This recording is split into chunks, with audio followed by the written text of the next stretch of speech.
continuation of discussion about the Caleb Jones family that moved to Texas beginning in 1890 and extending to his grandson, Caleb Jones, C.A. Jones, my own father. Tell us a little bit more about Uncle Mike now and his family. As I stated, he lost his wife about the first year he moved out here, and one little boy. He'd already lost one, and this last one was born, was about the same age of my sister, oldest sister, Reba. My mother was nursing Reba, my little sister, when Uncle Mike when suddenly lost his wife. And this baby needed care, and my mother took this child and nursed this child along with her own until, quite a while, and finally it died before he found anyone to take care of it except my mother. And then Uncle Mike, after spending some time with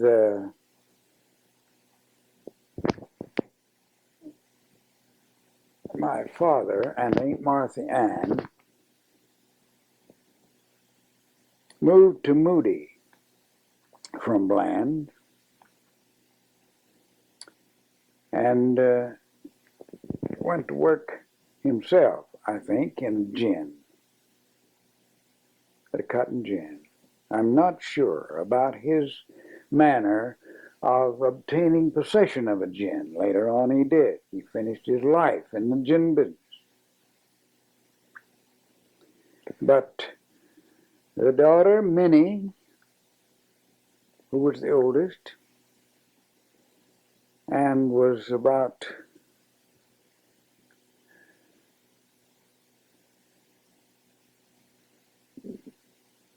born about 1895, approximately.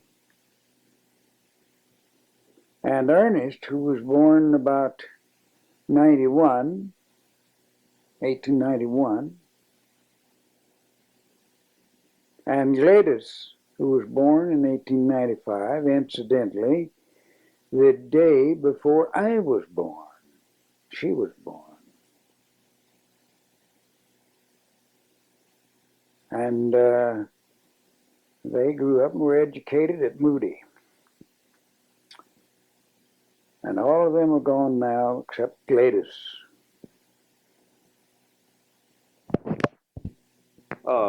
As I recall from when my childhood, when we went to Moody to see Ernest, that although they were somewhat well-to-do and owned the gin, they were not near on the wealthy side as, say, that Sam Combs was. They only owned the one gin, and so their fortune never extended as much as the Combs fortune. Now, we know that about the Combs side, and we know about the Jones side, Ernest Jones, but now Gladys married whom? Gladys married a post office mail carrier by the name of Charlie Hill, we called him. Is he alive? Or? No, he died many years ago. All right. Now, how many children did they have? Do you remember their names? They had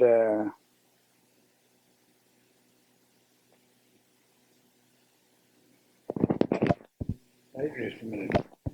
Gladys had one son, and his name was John Hill. Yes. And what happened to him? He and his wife one night were traveling back home from some place they had been. In Pennsylvania. In Pennsylvania, where they lived. And he had retired from the military service. He was a U.S. service career retiree. And they had a severe accident, car accident, and both got killed. Now tell us a little about Minnie. Minnie being the oldest, married in 1909. And who did you marry? Floyd Naylor, who was also a mail carrier, rural mail carrier. All right. Now, she had some boys, and how many, and what were their names? Ernest D. was the oldest. Bobby was the next one. And I remember the third one, but he died while a young boy. Naylor's name. Floyd, the father, Minnie, the mother, and the youngest and the oldest are all dead.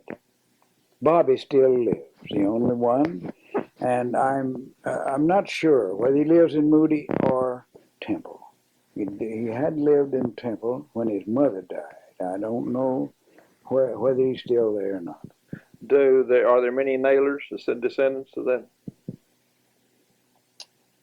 No. Did you play with these kids? Do you remember? No, not with those kids. They were older than you. Oh, who? The Naylors. Oh yeah, yes. Floyd was. Well, Minnie was a good deal older now. I mean, he is older than she was. He was carrying the mail when I was a little boy. All right, and she has one grandchild, the only Naylor heir. Yes. And what is his name? Do you know him? I don't know his name. He's a baby. Where does he live now? He lives, I think he lives in Temple. I see. Let's talk right now about Robert Taylor, your grandpa on your mother's side, who came to Texas from Georgia. And start with when he came to Texas. Do you know what time that was approximately?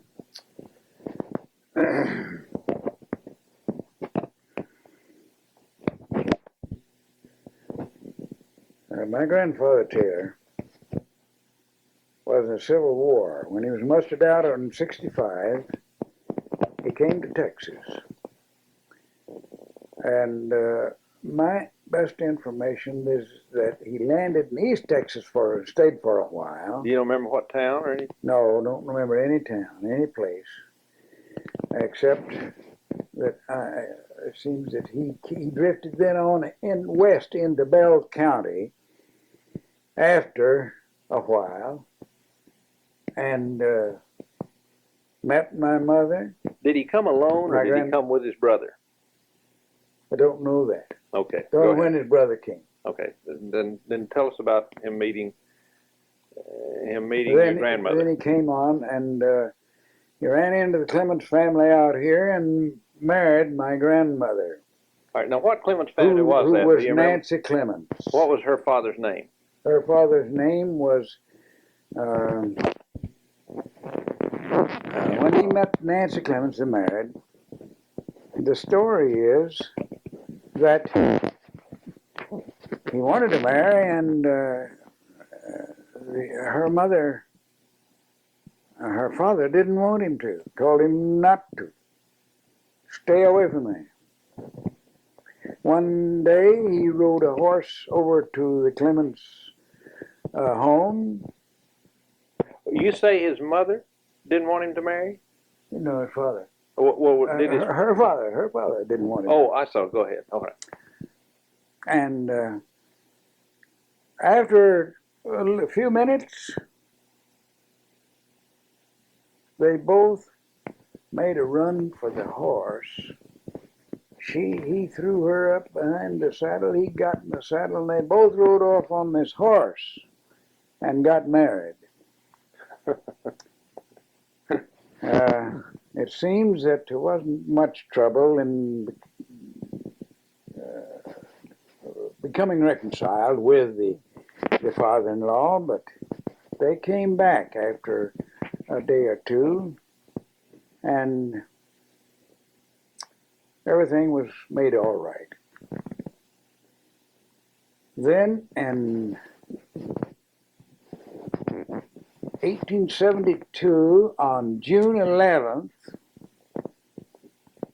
my mother, who was named Nancy after her mother, was born. Was she the first of the family? First and only one. First and her only mother one? died at that childbirth. I see. My grandmother died then at mother's birth. And let's see, how long was that after the marriage? I don't know how long it was after marriage. I don't know how long they were married, but you don't know when they married? Yes. They didn't live together for very long before Nancy, your mother, was born, and then your mother's mother died in childbirth. Yes.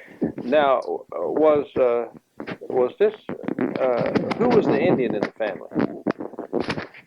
My great grandmother. On which side? On mother's side. All right.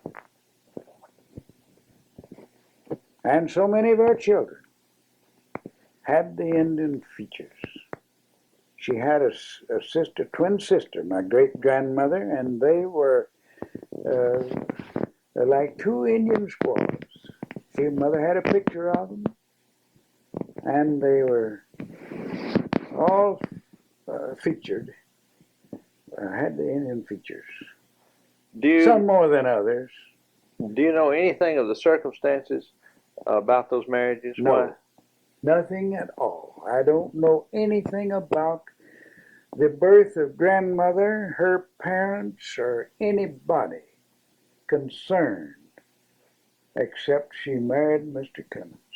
And she was one of the greatest women I have ever known. What was her name? Grandma Bone. Her maiden, great-grandmother Bone. Her maiden name was Wernel. Wornel. Wernel. Tell us about Grandma Bone. You say she is the greatest woman you ever knew. She was of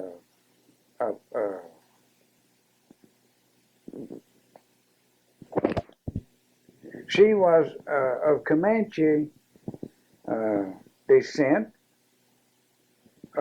We presume because the only Indians in that part of Texas were Comanches, and they were a wild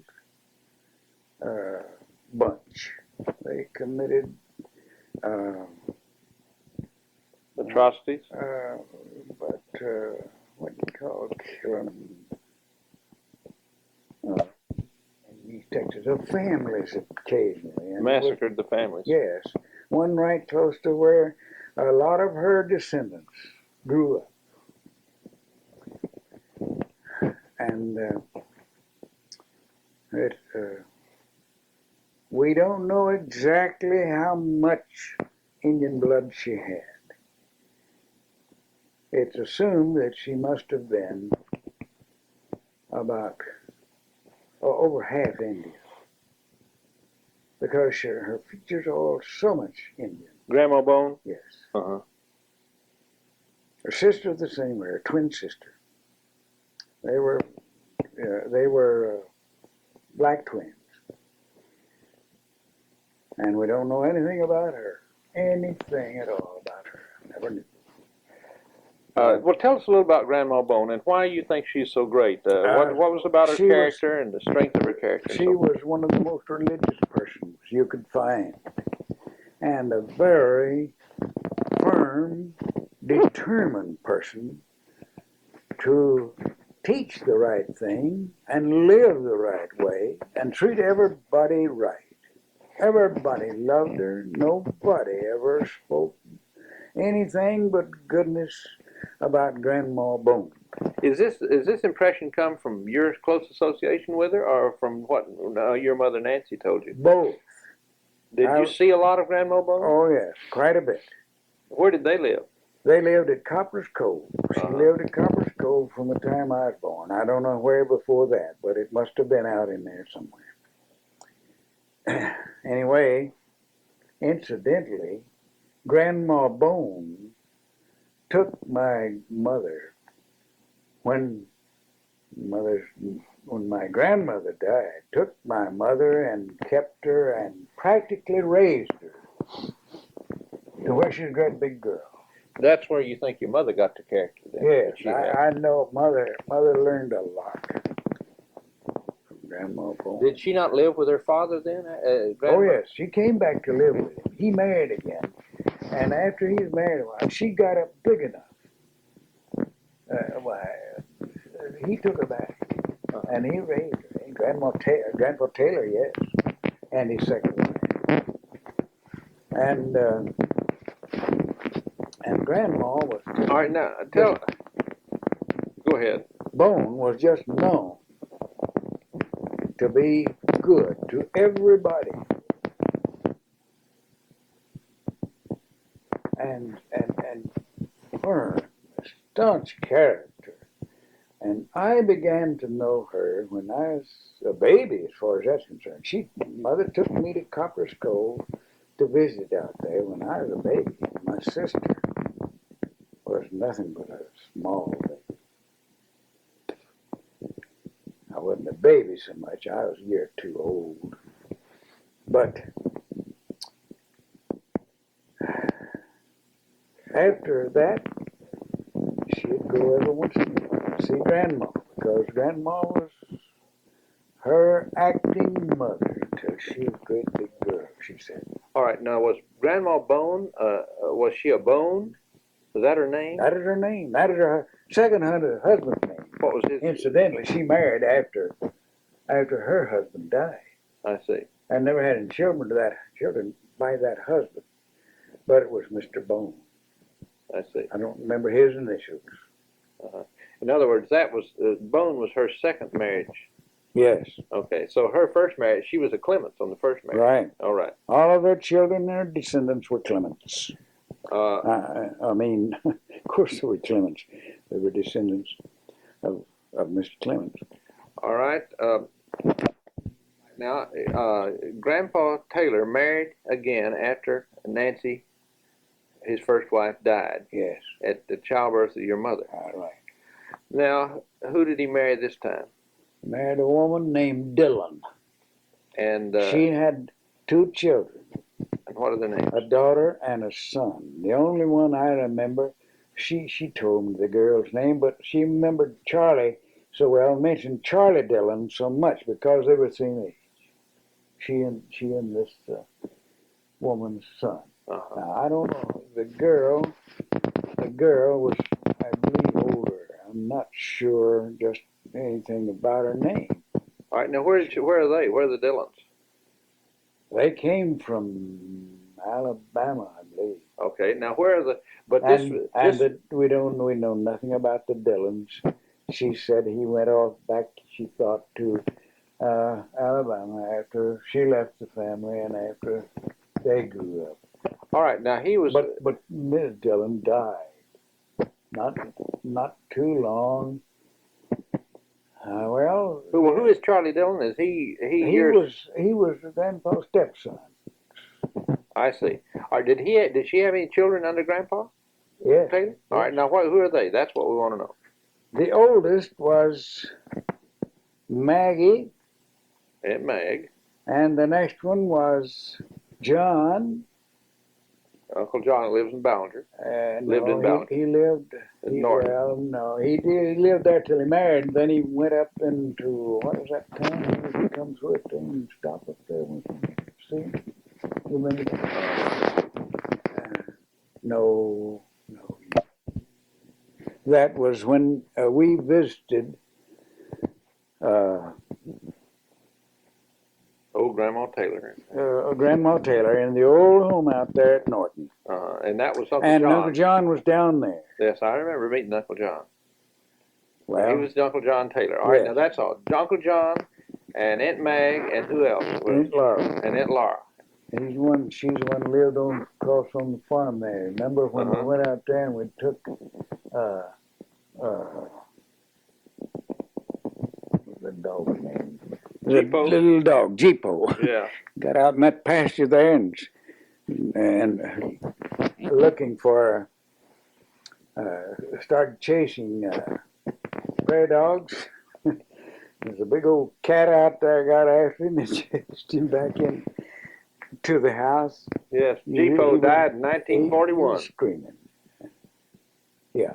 Jeepo was poisoned in Gatesville in 1941. Later poisoned. That was. We might say a little about Jeepo. Jeepo was Grandpa Jones's dog, right. And when Grandpa Jones died, Grandma gave that dog to me.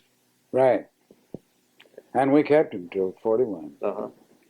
Somebody poisoned him one night while we were in Gatesville, Texas. All right. Now, tell us a little bit more about Grandpa. And then Grandpa Taylor's second wife died, and he married again. Yes, in a good while. It was a good little bit before he married her. And she was... can't recall her name right off, but now, when did he marry her? Do you remember approximately? No, I can't remember approximately, but... Of course, before you were born. Long before I was born. All right, now, she had 3 children before I was born. Okay, now who are these 3 children? By Grandpa. Grandpa had 3 children with her before I was born. And who are they? They were Lavina, Lavina, which we call her Aunt Viney. Yes. And the other one was Ollie, Ollie, and the boy's name was Ben. Yes, now I remember Uncle Ben because he always had a big stomach. Oh, yes. And Ben was just a little older than I am. Last I heard of him, he was living in Ballinger. Had a big family. Some of them very nice and doing well, as I heard of. But he had charge of the old place. He stayed on the old farm at Norton until he got retired and couldn't farm anymore, and he left the farm, and I don't know what became of it. I haven't heard. I haven't been out there since. I remember Uncle Ben was evidently quite a character. I believe that's the first man I ever saw drink a can of beer. He went out to when we were up there that day, he went out to someplace and got him some beer he had out there. And also, I believe that was the first time I ever heard in public a man use profanity. Of course, I'd never heard it from you, and I was just a little boy, and he used it very freely, and I made a very big impression upon me at that time. I'm sure he was a good man. I'm just saying that was a side of life I hadn't quite seen at that time. Go ahead. I'd have to say I didn't know about that. I can't remember that he did that. You must have seen him, and I didn't. That was my impression of him. But he was a very jovial person, and seemed like he always had a good time with everybody and friendly, and everybody seemed to like him around there, and he was a favorite with all the kinfolks. Yeah. Ben is all right. And I'd say most of those tailors were all right. None of them were off in any way that I knew of. Uncle John was a good man. He just had plenty to talk to us kids about and entertain us in any way, in any conversation, stories, or anything else that he could. And Aunt Mag, of course, was the old spinster who never married. She died at 94. one or two, I forgot. And she lived in Waco. I remember we used to go by Yes. there in about 1935 and 36 when we lived at Elmont. Yeah. To see Aunt Mag. I always felt like Aunt Mag was a very cold person. She never did take to us kids very much. You know, when we go in to see her, she was very polite to us, but she wasn't the same type of friendly, down to earth woman that my all time favorite Aunt Viney was. Like Uncle John on Papa's side. Aunt Mag was the one on Mother's side. I see. I remember Aunt Viney used to make jokes about Aunt Mag and her uppityness Yes. and tell us a little about Aunt Viney. One of the things I'll start off by saying that the other thing I remember about Aunt Viney, I remember when we were kids and we lived especially at Elmont when we were close by Temple there, that we used to go see Aunt Viney, and she lived at that house out on Main Street there. She had evidently had a very fine marriage to this Mr. Goff, and had one child who was adopted, Leela. But Aunt Viney always spoke very favorably of him, and she always spoke to him, called him Mr. Goff, as I recall. And Aunt Viney was one of the most lovable characters I've ever seen. She always loved me, and she always actually a little bit more. She loved me a little bit more than I wanted to at times because she always dipped snuff, and then she'd come up and kiss me, and I was a little bit leery of that. But I forgave her because she was such a jovial person and friendly to me and all the kids, and made us all feel at home. I'm sure she didn't have much money at that time. She was scraping very hard. She's taking in washing to support Leela and get her in college and keep her in high school, and especially to give her art lessons. Now I just want to say that. Now you tell me a little bit about Aunt Viney's childhood, because I know you kind of grew up with her, didn't you? Yes, she was all of that. And she always was good to us kids. She'd just get around and she wanted to hug us and kiss us. And I can remember sitting on her lap when she was barely grown. And she was always that way. She was kind to us. She'd come to visit us and we looked forward to it. And she had compliments for us. Just thought we were the grandest children in the world. You all the same way, you my children. And after she left, and I didn't see her anymore, I'd write her occasionally, and she'd write me the nicest, affectionate letters. I liked her. But she was so big. When she married Mr. Goff, she was, I guess she weighed no less than 300 pounds, awful heavy woman. After she married him, he, I suppose, maybe had something to do with helping her to eliminate most of that flesh. She got down to a size where she looked so much better and was more comfortable and a weller person. And the happiest time of her life. She thought so much of this man because he treated her so nicely.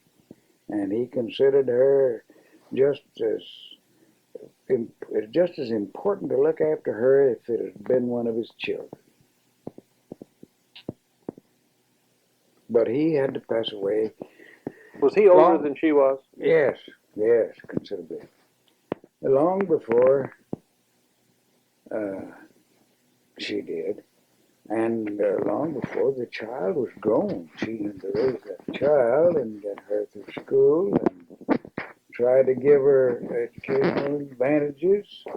And she had a hard time doing it because she had no money and there was no Social Security in those days. And she just washed clothes and worked for people doing anything she could.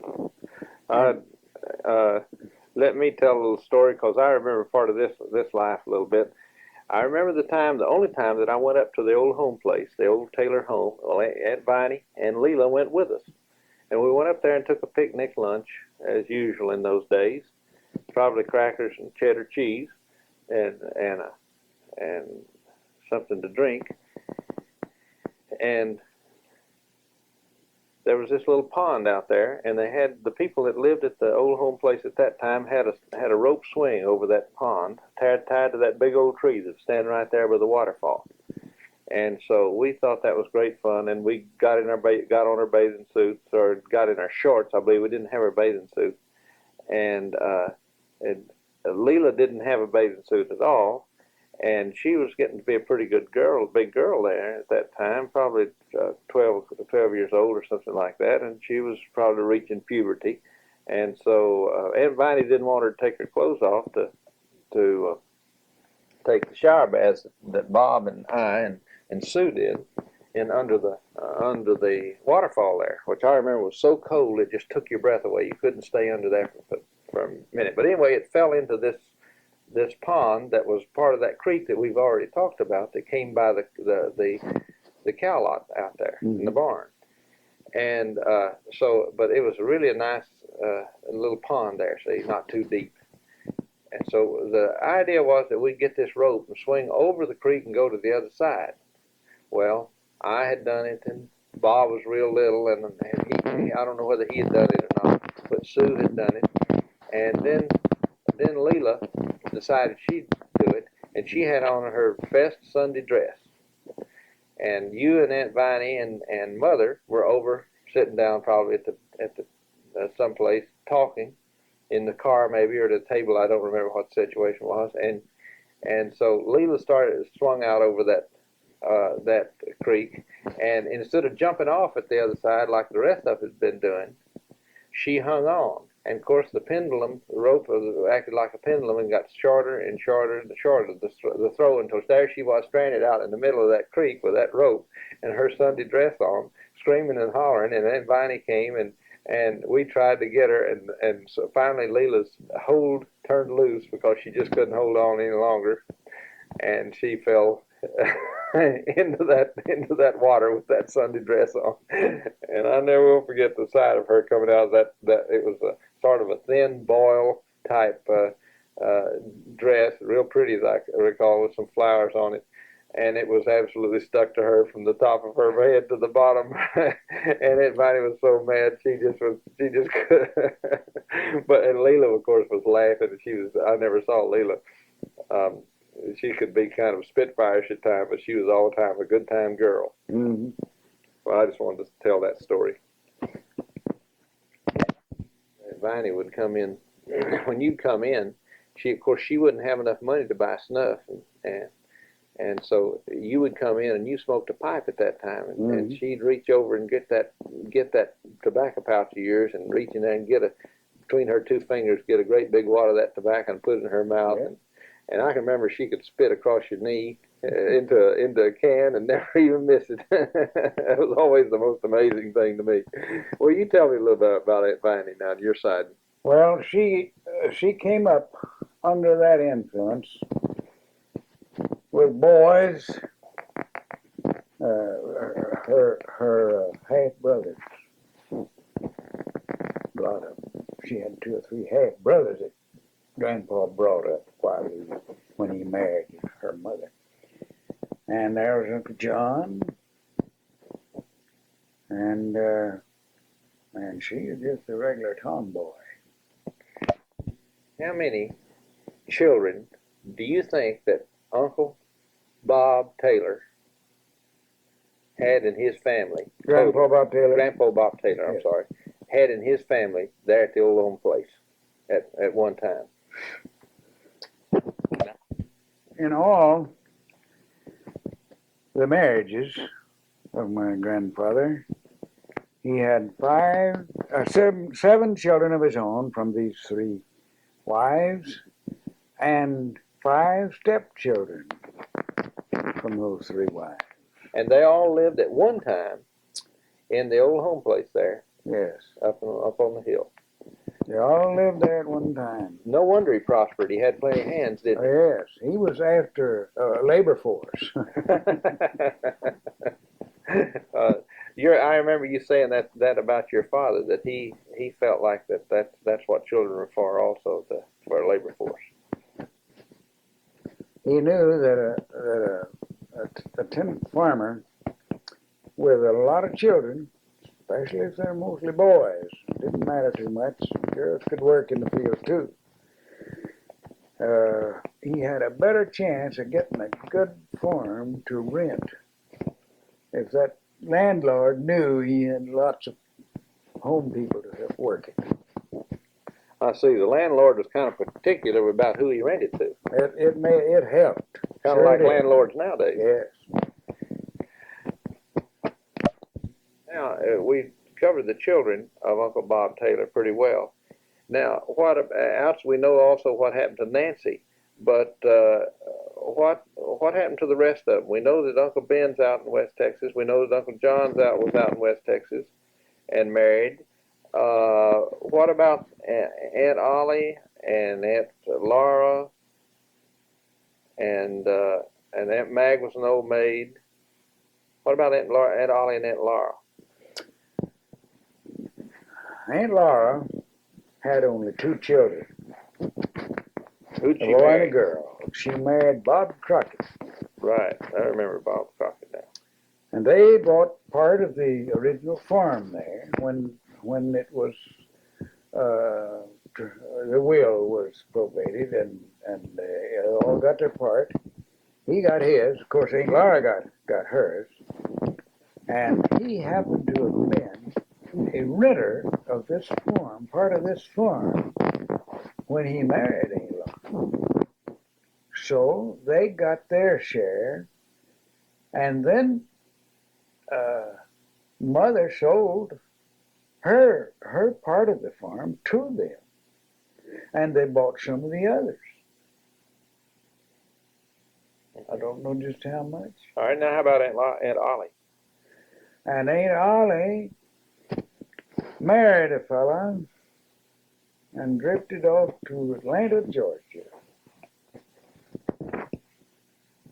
And I never saw her anymore after I was quite small. Okay. But we heard from her, of course, through the rest of them. And when her father died, she came back. That was Grandpa Taylor. She was there. Mother went out there. I didn't go. Mother went to the funeral of father, and they were all there. Approximately what year was that? Do you remember? 1923. He lived a long time, didn't he? Yes. He was 79 years old. What about Uncle John's kids? Does he have any kids? Yes, he had 2. They both died before either of the parents died. Were they? Do they have descendants? Were they married? No, not married. Okay. But they both finished college. They had college degrees. Both died before he and his wife died. All right. Now, what about the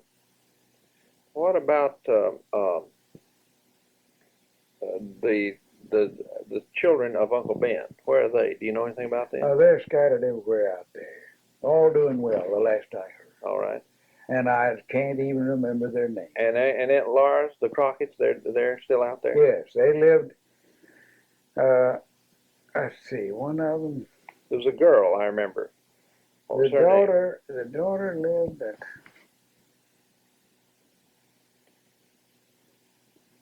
It seemed like some town out there, I can't remember. Yes, it seemed like she wasn't married when I met her in the 30s there. Would that have been possible, or was? No, she was in school. She came to school at North Texas while I was in school. In summer school. Did she marry, do you think? Yes, she married. Yes. She was about Aunt Laura's age. I believe My Aunt so. Laura's age. I believe so, yes. Aunt Laura Russell. Yes. Yes, she was. She was about that age, and that would have been 67 years old. And she's still living for us, I know.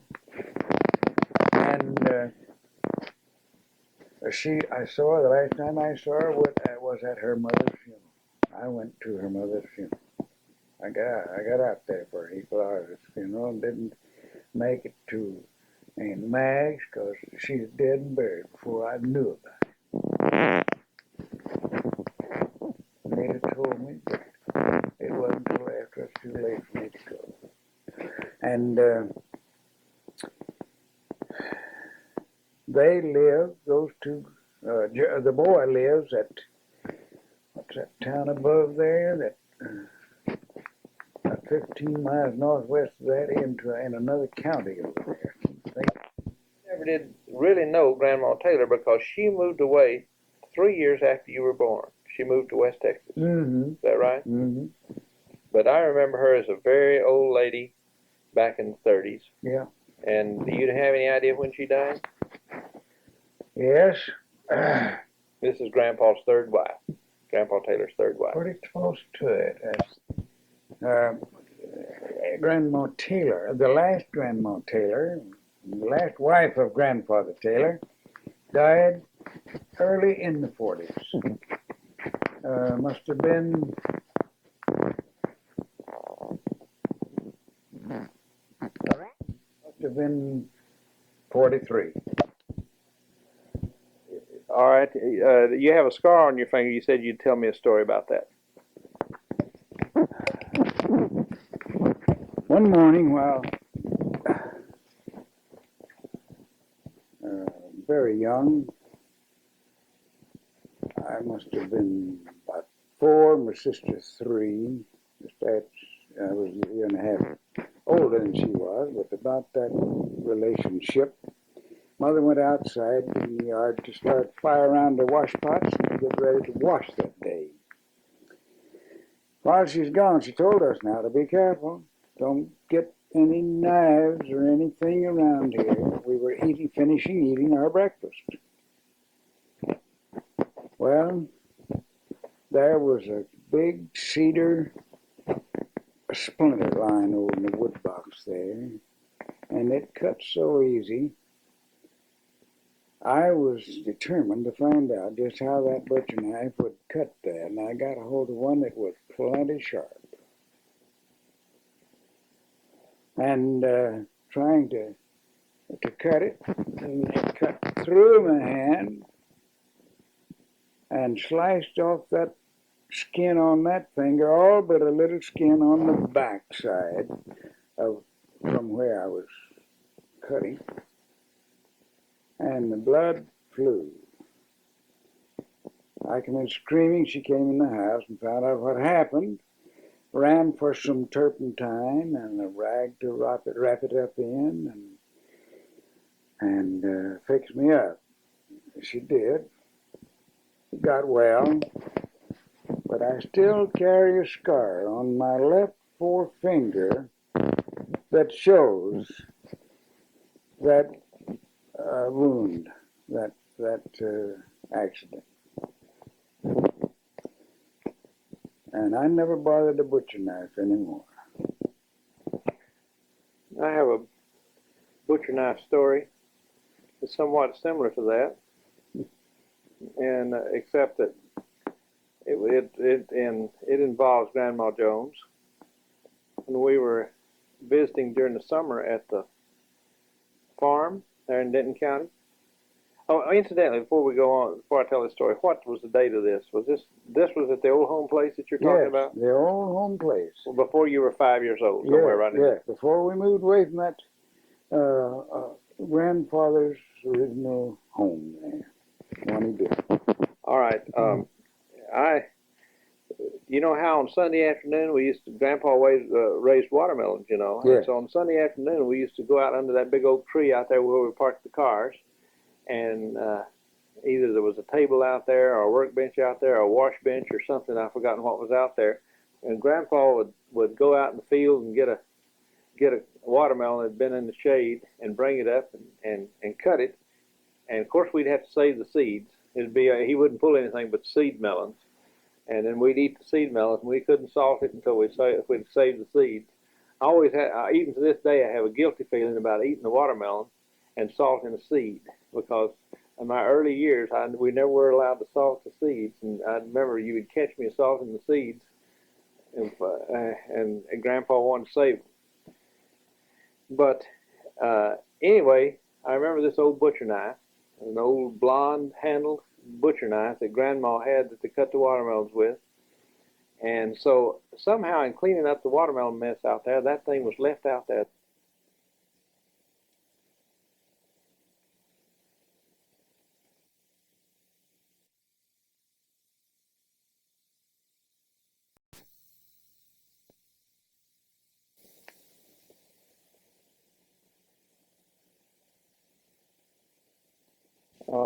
The history of the Jones family, told by C.A. Jones and to his son David Jones. June the 8th, 1978. I was relating a story on the previous tape about a knife that had been left out under the old oak tree behind the farmhouse on the Jones farm in Benton County, out by the Sand Hill community. And the knife had been left out all night long. I got up the next morning. I was just a small boy, probably 5 to 6 years old. Went out, found the knife, knew that I wasn't supposed to be playing with it, just like you were, Daddy. But I just couldn't resist it. And so I took that knife and I went around and I chopped every piece of wood I could find in the wood pile with that knife, and probably hit a few rocks and probably hit a few nails, and then put it down.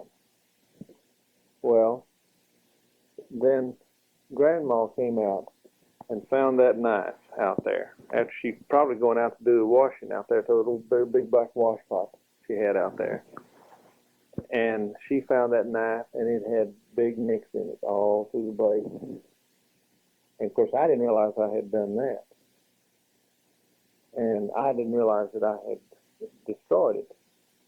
But she told me that she's going to tell you when you came in from school. So long about 2 or 3 in the afternoon, here you came in from school, and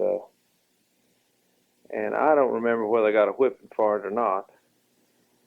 But I know that was a miserable time for me because I had done that, and I suppose that I did know what I was doing because I can remember the guilt at the time of doing that. That I was doing it, knowing that I shouldn't have been doing it. But it's interesting that same knife situation would come up with me 40 years later, or at least 35 years later with you. Before we leave we're going to pick up your life again at the old home place down in Bland, Texas. The Bob Taylor home, Grandpa Bob Taylor. And here's a picture I'm going to show you of Grandpa and Grandma and you. Obviously, you're under a year old. What can you, do you remember anything about this? You remember, if just do the pictures of your daddy and your mother bring anything to light? Is that what they looked like at that time? Yes. When I first remember how they looked, when they made impressions, their looks made impressions with me. It's much like that. I've seen Mother dressed like that. We'd go to church, and it took a corset and 2 people nearly to get it on her. She was fleshy, and I think she looks beautiful there because she's young. And I remember standing around in the room there when she'd dress in that thing to go to church or somewhere we were going. My dad usually had the buckled for her. She was a very full-chested woman, wasn't she? And heavy. She weighed, I guess she weighed close to 200 pounds, nearly all her life. She wasn't too tall, though. No. I doubt very seriously if looking at that picture she weighed 200 pounds, though, would you say? Probably 160? Maybe so. Wasn't quite Maybe as so. heavy as she was when I knew her in No, early 1930s. no, she grew heavier than that. What kind of a structure was your father? He's tall. He was tall and straight, had good posture, Was he a muscular man? was muscular, could do awfully hard work. Awfully hard work. Would you say he's as strong as you are when you were a man? When he was a man, would you say that he was as strong as you were when I first knew you? I doubt it. I doubt it. When I was that age, if he's as strong as I was, because I was unusually developed and strong, just muscled more than he was, as I recall seeing him. And I saw him quite a bit. We'd go swimming together down the creek. And Of course, you probably thought all men looked like that at that time. yeah. Never thought how I'd look. But after I was about that age, I could remember the difference. Because I'd had different kinds of physical training. Mine was athletics, it was calisthenics, it was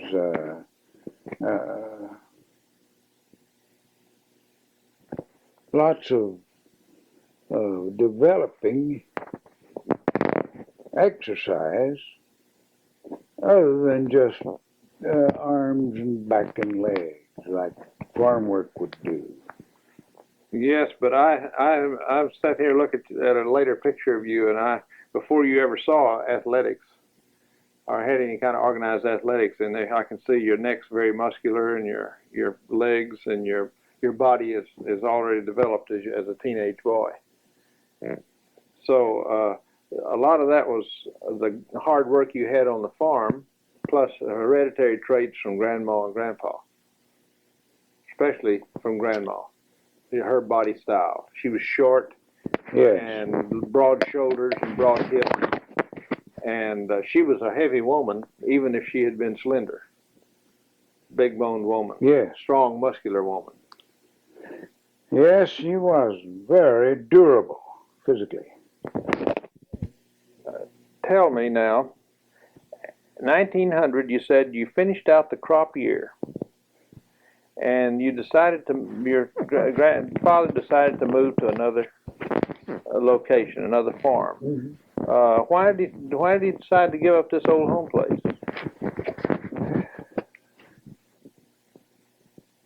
Well, he wasn't making nothing there. That was a small farm, and he raised cotton down there, and he'd make a couple or three bales of cotton maybe, and then have to depend on the rest of his income from produce and fruit. And it just didn't suit him. He thought he ought to be doing better than that. Could do better if he had a larger farm. And so he bought a little farm across the mountain, down in this valley, where the river had overflowed with us when I was a baby. But farther down, the valley was wide. A lot of it didn't overflow. But the best land was down next to the river where it did overflow. And the first place he moved, he had to rent a place because he couldn't get possession of his place. The first house down the river from where we came across the mountain from the old place.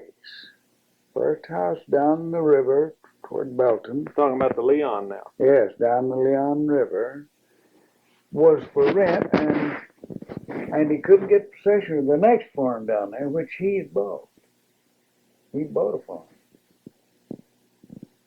And we stayed there. Well, the flood came while we were there. It was in spring when peaches were ripening. I never saw such a peach crop in my own life. There was an orchard right down close to the banks of the river, between the road and the river. We lived, our house was pretty close to the channel there. Now, is this the house you were renting? That you're saying? Renting, yes. After we left the old farm, the old home. And this flood came one night, just didn't warn us at all, just came rolling down. And had the stock all out there and in the lots, and if it got any higher, it was going to wash some of them away. And one old cow was held up against a tree, and she just waving there. That swift water just doing her like that, just waving like. And she couldn't get away from that. And she had it. It washed her on down the river. And Dad got in there and opened those gates to the road and got every head of stock he had out of there without losing any. Pigs, no. Hogs, no. Didn't have any pigs. And the horses weren't in danger. It was up to their bellies. And well, they weren't in danger, but he got them all out. And the wife sent down, we had company one day there while water was out. Mother wanted me to go down to the orchard and get some peaches. It was about knee deep to me in the orchard there. I was a little boy. And it looked like deep water to me, but of course it wasn't very deep. And I picked up peaches out of the water that are just as beautiful as they could be. They're just floating there. The water wasn't running out there. It was just kind of backwater there where they were. And I brought a bucket full of peaches back to the house. Mother made pies, and cobblers and things. Can't remember now who the visitors were. It seemed like it was some of her grandpa's folks that had come down. I can't recall just who they were. The next move we made was that end of that year, and incidentally, he lost his cotton that year from the flood. It just died. It was in bloom, and some of it had bolls on it, but it never made another thing. He never picked any cotton in that field. Went on down to the next house next year, which he'd bought, moved in there. And he made a pretty good crop that year.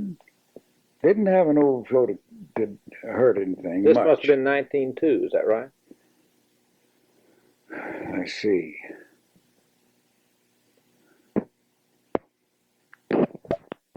Until we moved into the new place he'd bought. That's right.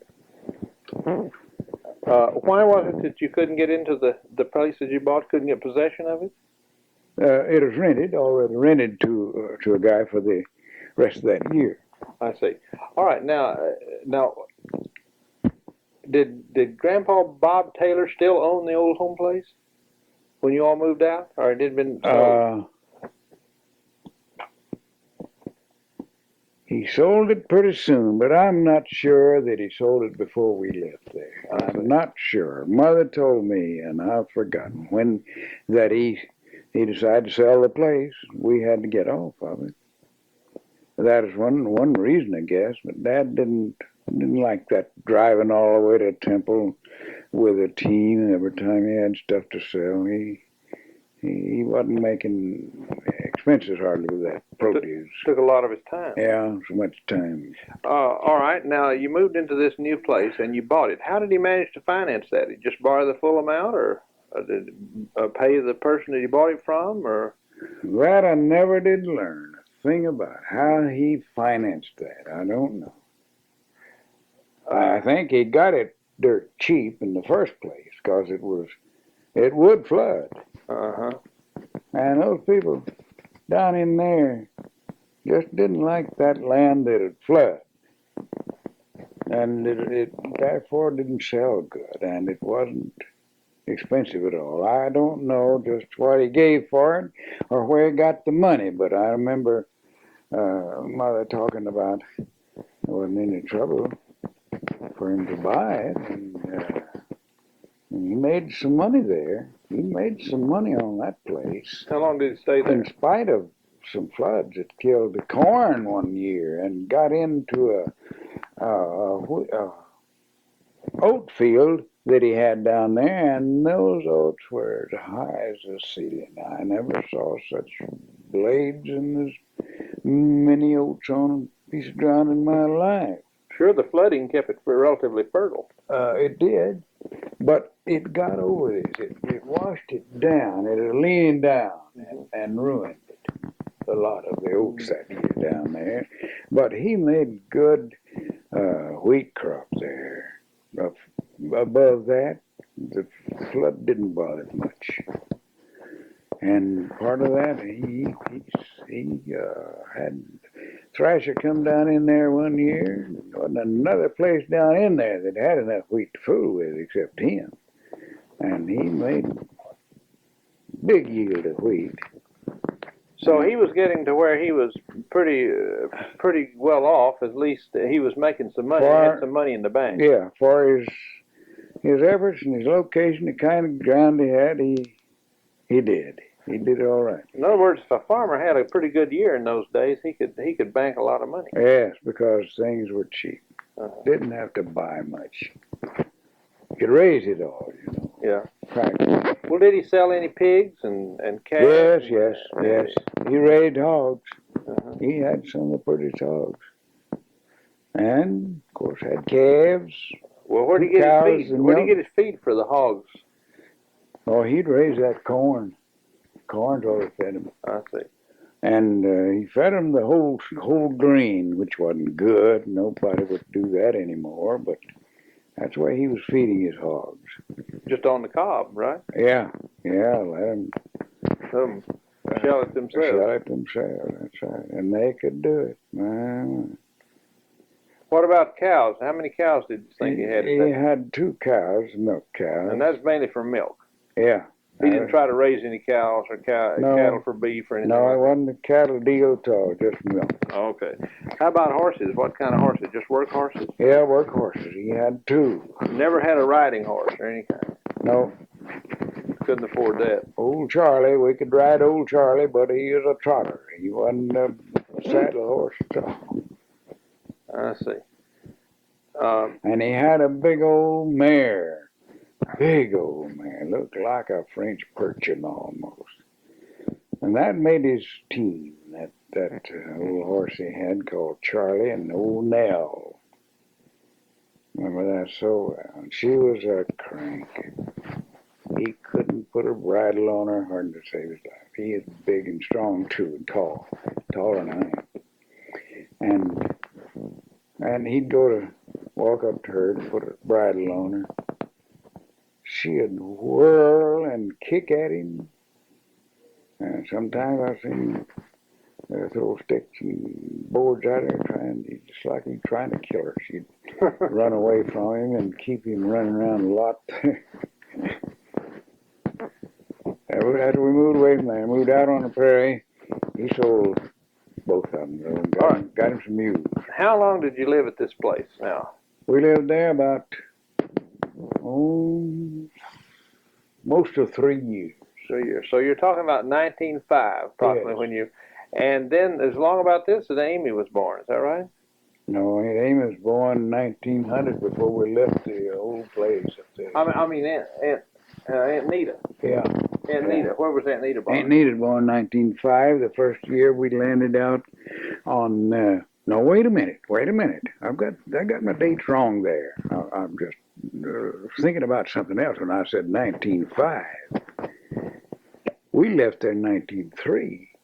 January 3rd, 1903, I remember we started out to the prairie to the new house he'd rented. Okay, now to make sure we got the dates right here, you said January the 2nd, 1903, you moved to the prairie. Mm-hmm. So that means that you spent a little more than 3 years, from a little more, November to January, 3 years, out down in the valley at that farm on the Leon River. The two farms on the Leon River. The one that you rented and the one that he bought. Now, why did he sell the one that he bought? Did he sell it or did he just? Not right then. He sold it later after we moved. Okay. He went down there. I went back with him a couple of years, and we planted in grain before he ever sold it. I said, did he make any money off of it? Yes, he made all that grain. He did. That year he made a good grain crop there. The flood didn't bother hardly any of it except a patch of oats he had right down next to the river. So probably you're thinking of in terms of the number of crops you had there, and actually you all had about 5 crops down there. 4 or 5. Down there in that valley, even though you didn't live there at that time. Yeah. Okay, that may be where the confusion is. Yeah, but you did move away January 3rd to a new place on the prairie and a new farm. Yeah. January 2nd, 1903. Yeah. Okay, now tell us a little about this. Did anything happen? Is there any stories you'd like to talk about during that 3 years between the time Aunt Amy was born and the time Aunt Nita was born? That certainly was a formidable time of your life. Well, I can remember a lot of things happening. Nothing unusual that I can think of. It would be. I could take the time and just keep going, tell something about things that happened all along there. Probably most of them would be in sequence, but the first thing I remember, the first year we lived there. In the farm you bought, or the farm on the farm we bought? Farm you bought. The other place I remember so little about it. It was a flood there and no harvesting of crops. Okay, tell us a story about the place where you bought. I might.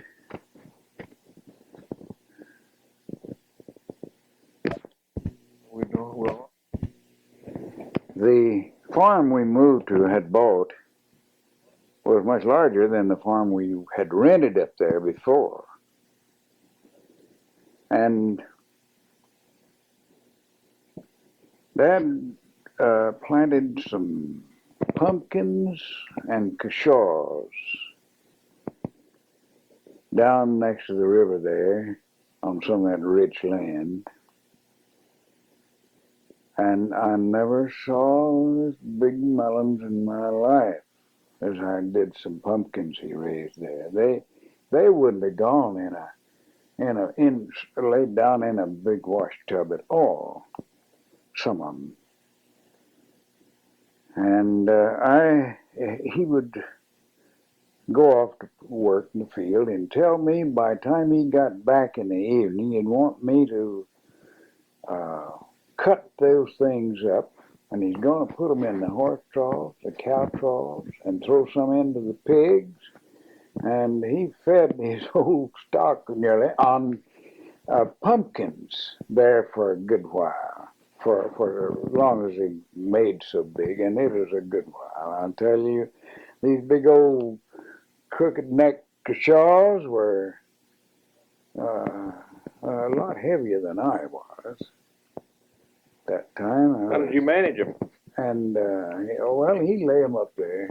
He'd lay them up there where I can move them around. And not all of them were that big. I could lift some of them. And I'd chop those up, and I enjoyed that because I had a hatchet. I had a hatchet, and I loved to swing that hatchet. And I cut those things into blocks, made a lot of feed, especially for hogs. It was good, but those horses would eat that stuff, just bite it off that rind, and the cows would get a big good chew of it and chew it up, and they had plenty of feed. Where'd you get the hatchet? He had a hatchet. It wasn't your hatchet, it was his hatchet. It was his hatchet, yes. A normal size hatchet. But I just chopped those things up and had a big time with that. Anyway,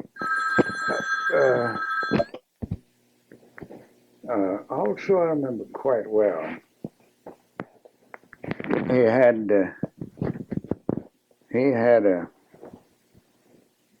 some hogs there. Of course, he had sows. Bred them, raised pigs. And one morning he came in to breakfast. I just got up. Of course, I was little, didn't go help feed or anything. And he'd been down there to feed his horses in the stock. And when he came back in, tell mother, he had 12 pretty pigs down there this morning. Mama says to me, old sow has got some little pigs. I said, well, I thought that old sow looked awful fat lately. And that's first mistake I'd ever made like that. I didn't know what went on, you know.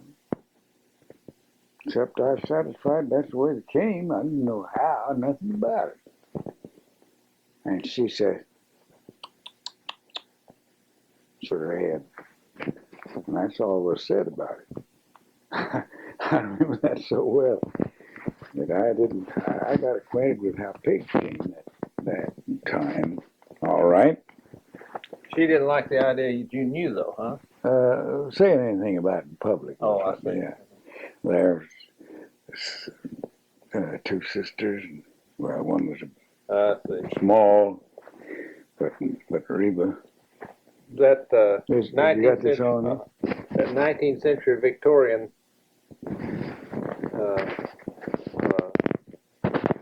idea was Oh yeah. very prevalent. Oh yeah. What about this picture right here? That's you and Aunt Amy and Aunt Reba. Do you remember anything about that when you went to have it taken? Yes. Mother, we all went to Temple one time, in a wagon. And believe it or not, Dad drove down the river, down this road, toward where my Uncle John's home was, the end of that valley, and turned back to the right around his house there and got on that mountain road, crossed that mountain when we went on this trip, I remember, and got to Temple before noon. And so that's one thing I was going to do, have our picture made. And this guy stacked us up in that on that stool thing there, placed us over there. I remember that, and he snapped that. And what did he have? The old type of flash with magnesium flash? Or did he just use? Yeah, I don't know. I don't just what kind of a light he had.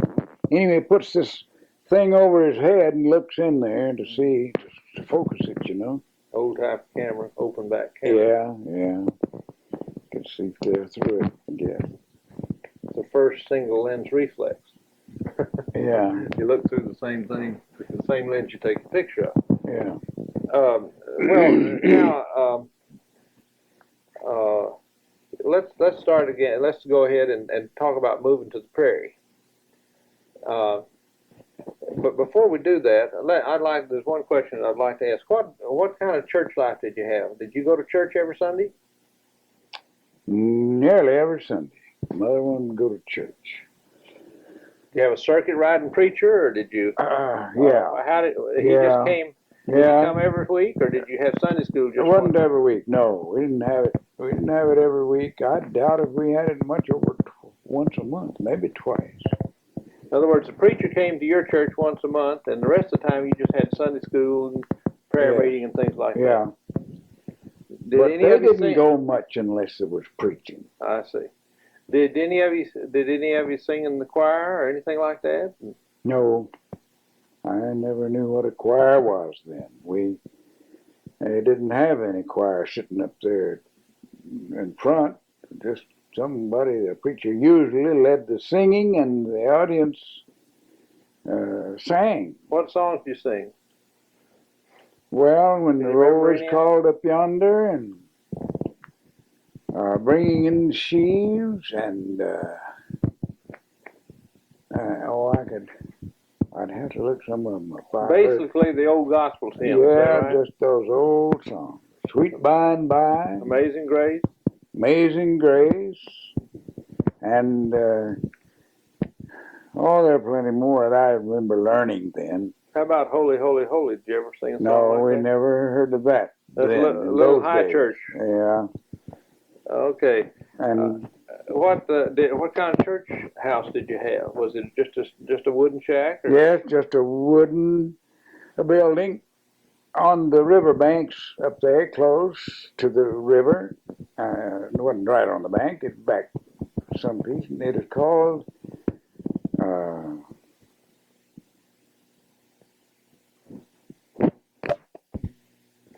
it was the Leona Crossing where the bridge, the bridge was there to get across. We had to cross the river down where we were, and go up the other side, and then cross it again on the big bridge up there, the highway bridge, and come in a little bit, and there's a level area in there, and lots of trees, and there was a church house there called the Leona Church.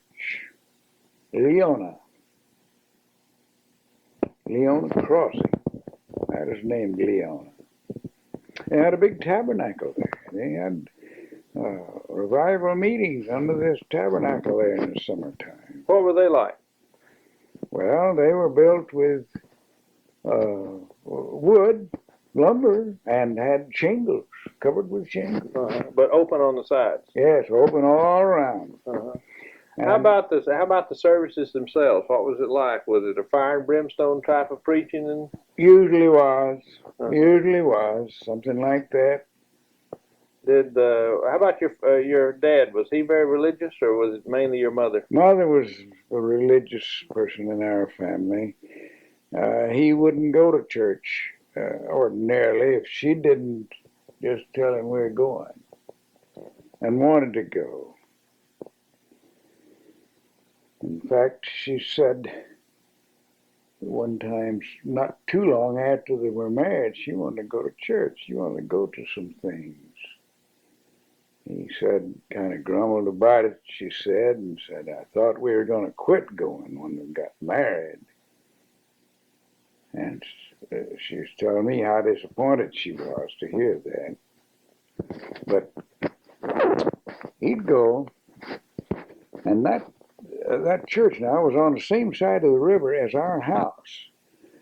But to get to it by going all the way on the road, on our side of stay on our side of the same side of the river, we'd go about 2 or 3 miles out of the way up here at Bland, and that is going northwest away from it. Then turn in there and go wind around and get back over to the river way above us over there where Leona was. Or we could go down a lane there from our house, and there was a fording there, they called it. You could cross it in a wagon, right easy on horseback, just a shoal there. And he knew how to get across there, turn around, but to get up that bank, it is so steep, it scared Mama to death almost. They're afraid that wagon was going to turn over. It'd be slammed, so it turned up on its side because we'd have to follow that slant, steep side around till we could turn and pull up on the level ground. Mm-hmm. And I dreaded it too, because it looked like to me it'd turn over. And Mother just get her breath and holler once in a while. Dad thought it was funny, We started to church one Sunday, all fixed up, all dressed up. I had on the best dress clothes I had. And we went up the other side of the river, crossed down there at this scary fording, which Mother didn't like. And got up there about Well, time people were assembling, getting the crowd in the house, and it was winter time. They had a stove there to put wood in, keep it warm in the house.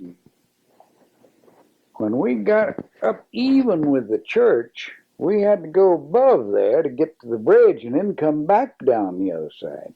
Here we were going along even with the church right across the river there. And I noticed a fire around the pipe came out of there. They didn't build a brick flue up in them then there like that. They just stuck a stovepipe clear up to the top of that thing. And there was a blaze of fire around that thing right at the comb of the roof, right at the top of it. And I thought, what did they got a fire up there for? How old were you then? I was about 6 years old. And I thought, what in the hell? There's fire on that building. Said that to myself. And then I said, Mama. And she never did hear me. She saw it about that time. I was going to call her attention to it. She saw it about that time. Comments yelling to Papa to look yonder. And they rushed. He commenced yelling. He could holler, what do you call that tone? A woman's voice? Falsetto? Falsetto tone. Oh boy, he yelled and yelled. And in a little bit, people come in looking out or pouring out the doors. Well, and they couldn't see it. It had a ceiling in it, And he got him started and he started his team to running with that wagon. Boy, if we didn't have a rough time hurrying that up and got to that bridge and came back down there, and they had somebody up there and some buckets of water and about had it put out time we got around there. And the building didn't burn. Was this about what time of the year? In the wintertime. It is long, must have been early in spring or late winter sometime. It was after Christmas. What kind of coats did you have? Coats? Uh-huh. You mean to wear? Uh-huh. Oh. Where did you get them? Did you have to buy them? Yes, yes. Well, Mother made us plenty of clothes. She made practically all the clothes we were kids. But Dad had heavy clothes, and she had a coat. She bought. And I can't remember if he had an overcoat or not. Anyway, we were comfortable. Never made anything out of hides or anything like that? No, it was past that time down there. Nobody did any trapping much or any tanning of hides or making clothes like the pioneers did with deer skins and so on. Wasn't any deer in that country? No, not then. Not then. Uncle Sam Combs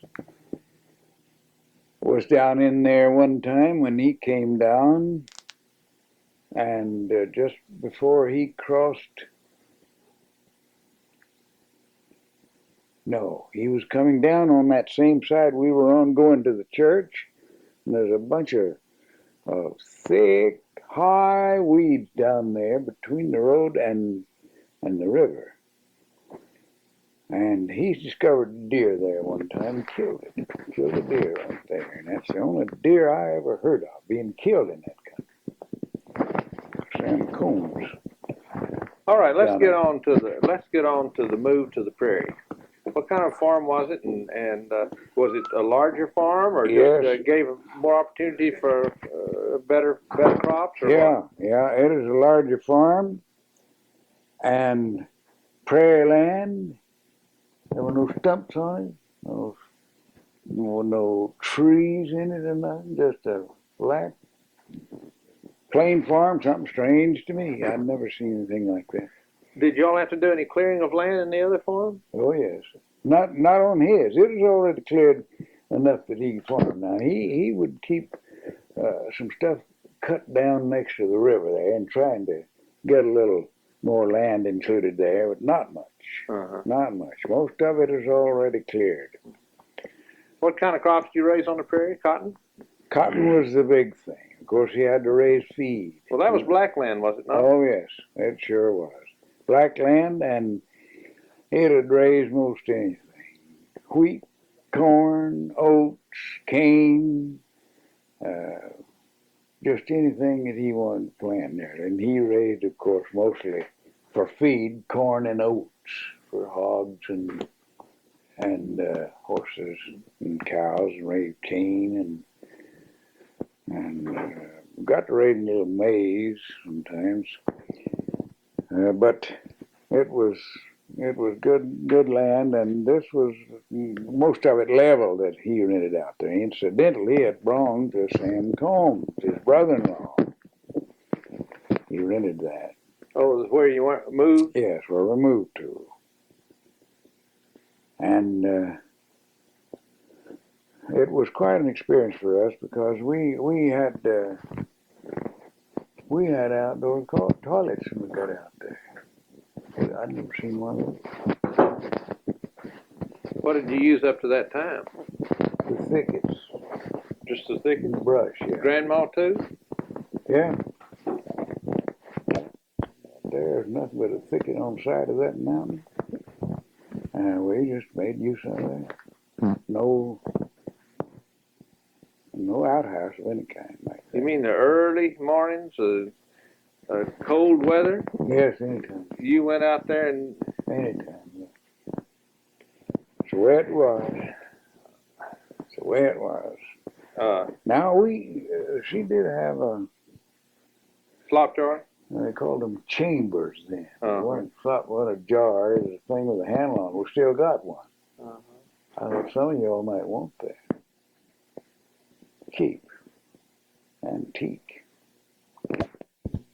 And they had a pasture there for grazing. And that spring, all that got green.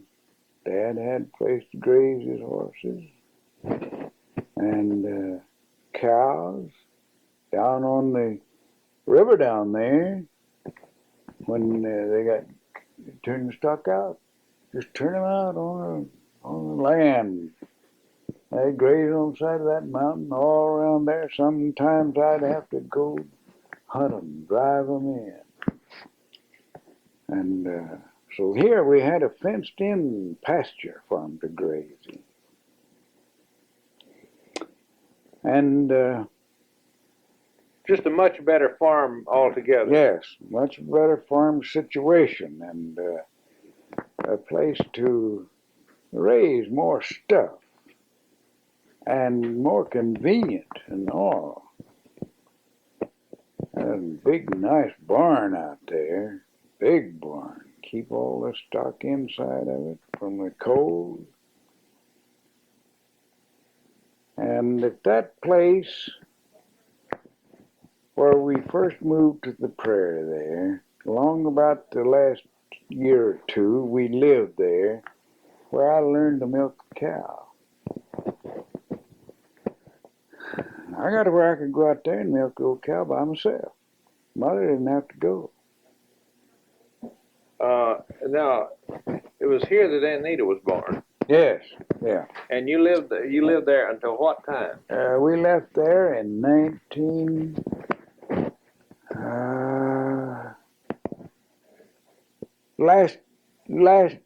after the crop was harvested in 1906.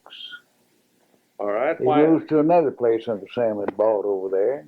Which was better? And it was better land, more level land, and no rocks on it. This one, first one, had washes up at the end where it was high and washed down to the rocks. And it's good in spots like that. But this one was good level land all over.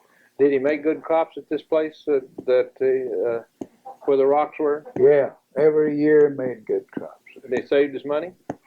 He saved some money there.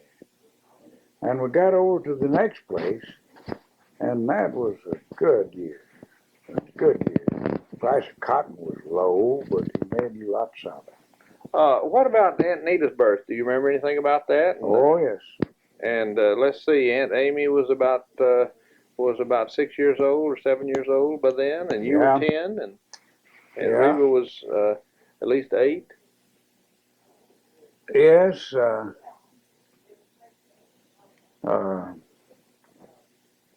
When I left over there, first place we lived on the prairie out there, I was 10, 11. last of 1906. We moved from there. I said, You're 11. Yeah, I was 11 years old. I just got to be 11 years old when we moved from there. Right. And we started school, of course, and that fall. We came in from school there, and I found Aunt Martha Ann.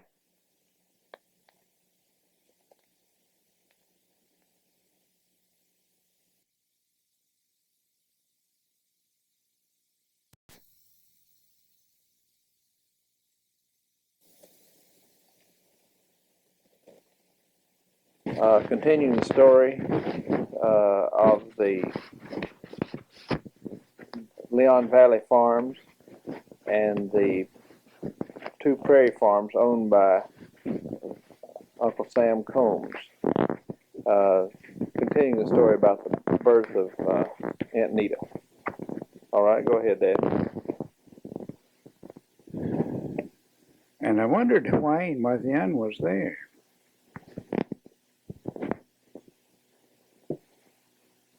They didn't tell us anything, so hadn't been back from school long till they told us that we were going to go over to the Newmans, who were neighbors over there, and spend the night tonight. Didn't tell us why anything, of course it wouldn't. We were little.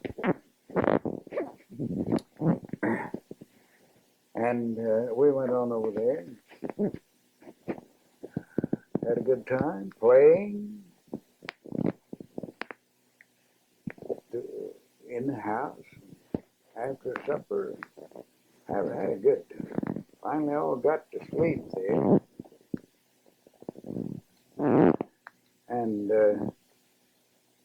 there's one of these boys my age, another one a little younger, and the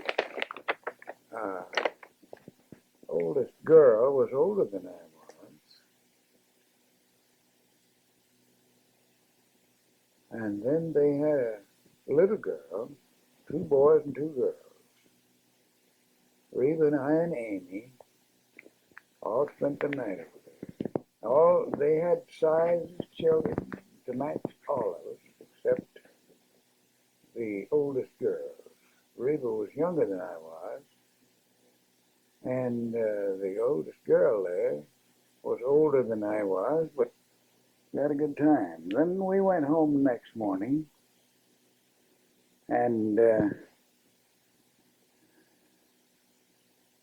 found out that we had another little sister. That was the second sister I remembered being born. And mother held her up, lying in the bed, held her up and showed her to us. And we were pretty well overjoyed at that. Because we were able to appreciate them then more than we were back when Amy was born. Most of would the doctors take care of the birth most of the time, or was it ever a midwife? No, not with us. It was always a doctor. As far as I know, how they got me and Reba now, I wasn't sure whether the doctor got there in time to deliver us or not.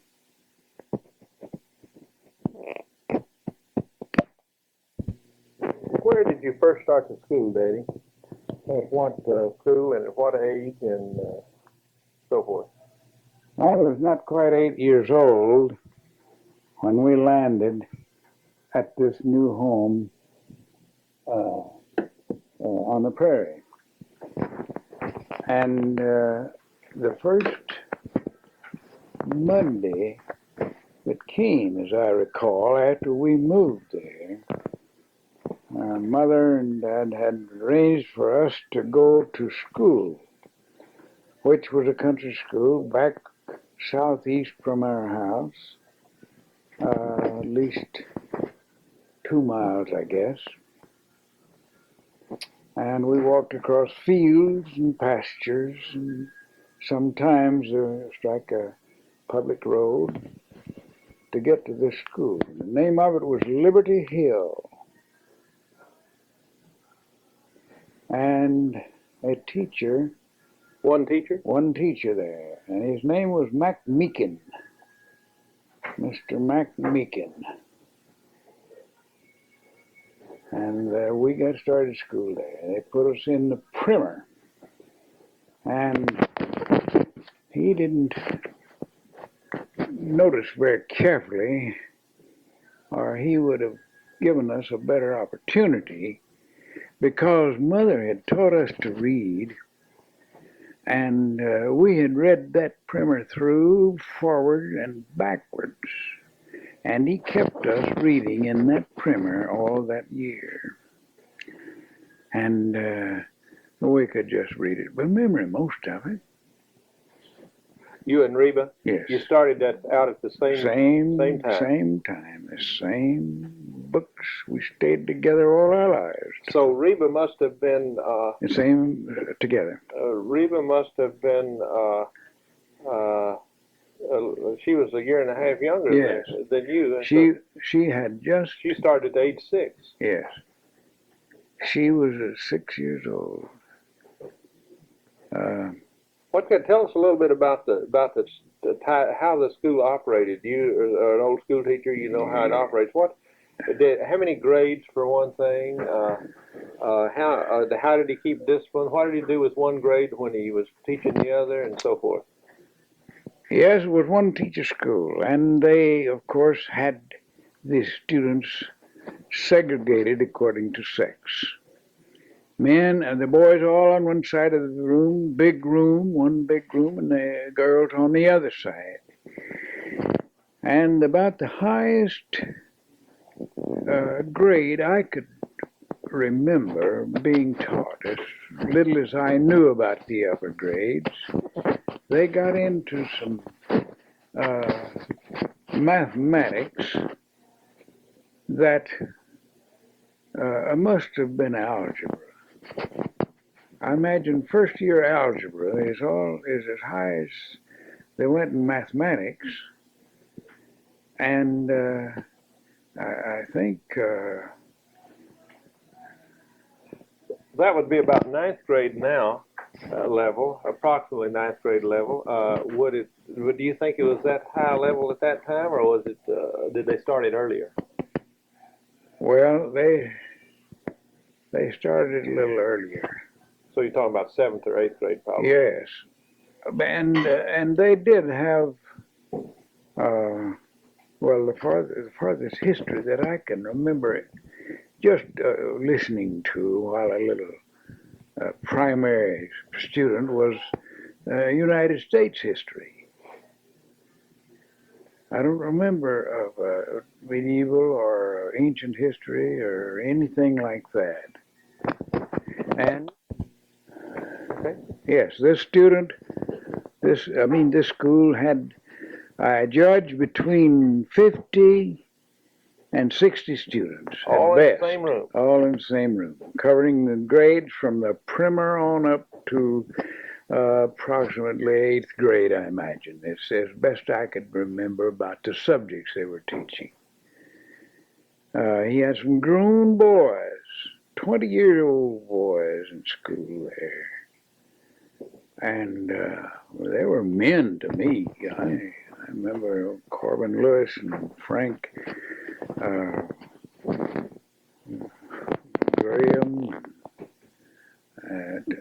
Thompson, they were grown men, big, just wearing men's clothes, and I played ball with them. We all got together and played baseball. Anyway, then he would take the beginners, like the primer, have a little primer class, right at the beginning, early in the morning. He'd let them stand up, one read a portion, sit down, another would read a portion, you seeing how they could read. And Reba and I could close our books and read it.